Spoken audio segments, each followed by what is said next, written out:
Hi, I'm Father John Hatcher, the president of St. Francis Mission on the Rosebud Indian Reservation. And we're coming to you today as part of Native American History Month. And as I'm sure you're aware, actually throughout the country, missions to Native people have been an important part of that history. Sometimes for good and sometimes for not so good. But I thought it would be an opportunity now to present to you the history, a little bit of the history at least here on the Rosebud Reservation, of the churches and the Jesuits' involvement in the history of Lakota people, and present to you something of the future where we think we need to go.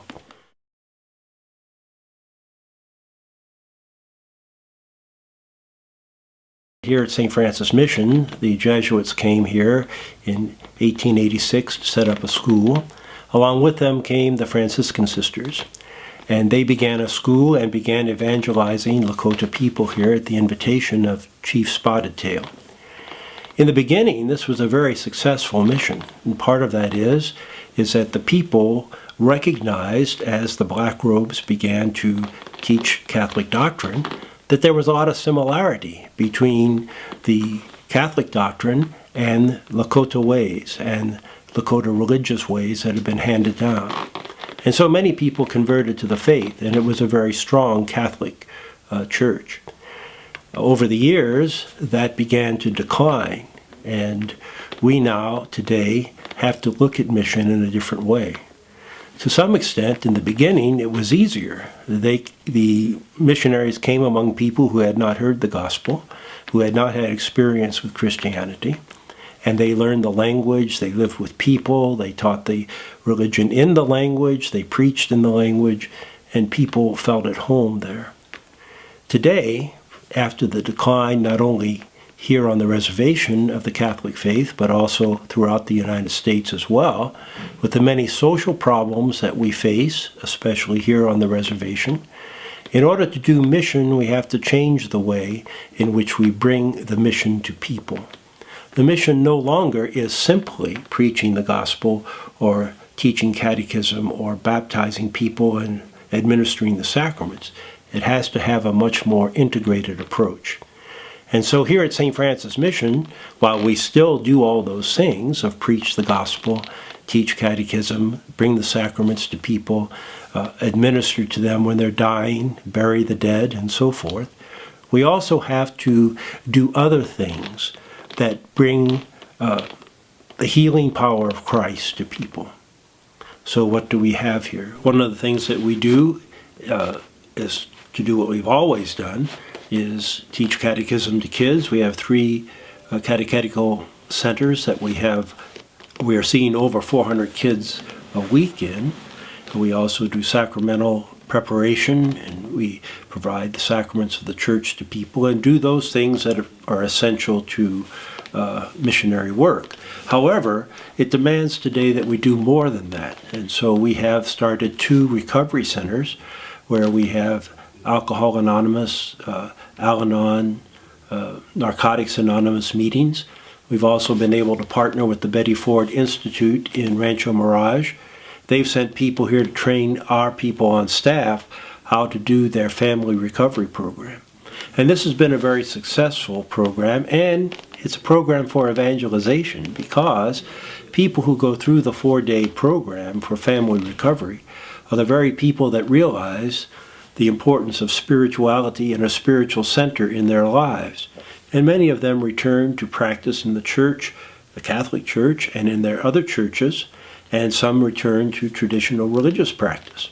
So to do contemporary missionary work, we have to be concerned about people in recovery, how to help them get to recovery and maintain that recovery.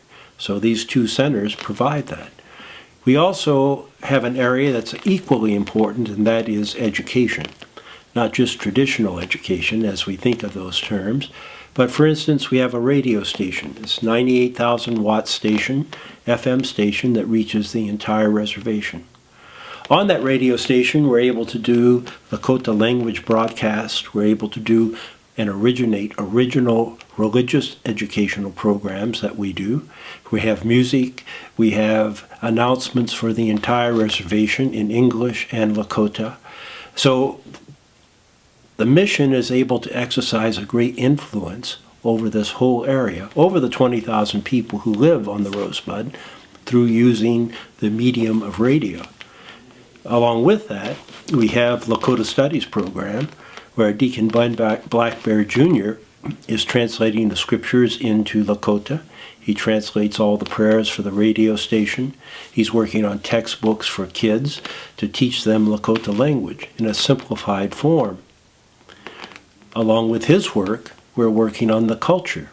We have a world-class museum here for Lakota artifacts. And this has been a collection of artifacts that Father Eugene Bickel was given during his lifetime here. He is the German Jesuit who wrote the orthography for the language and wrote the grammar for the language. All of his work is in the museum. School kids come from all over the reservation to learn about the past, to learn about Lakota culture, to see these artifacts and how they were used, and in some cases how they could be adapted to use today.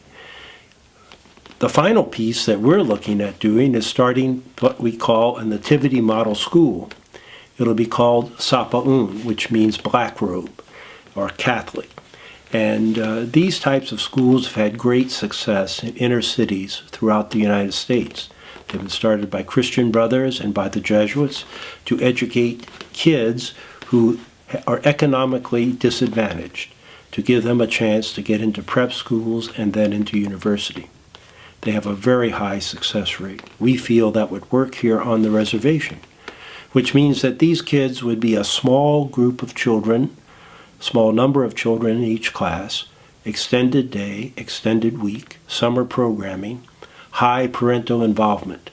And we feel that by starting this kind of school, we could produce, over time, we'd be able to produce people who are professionals, doctors, attorneys, MBAs, educational people, so that these people could come back and make a difference for their people on the reservation.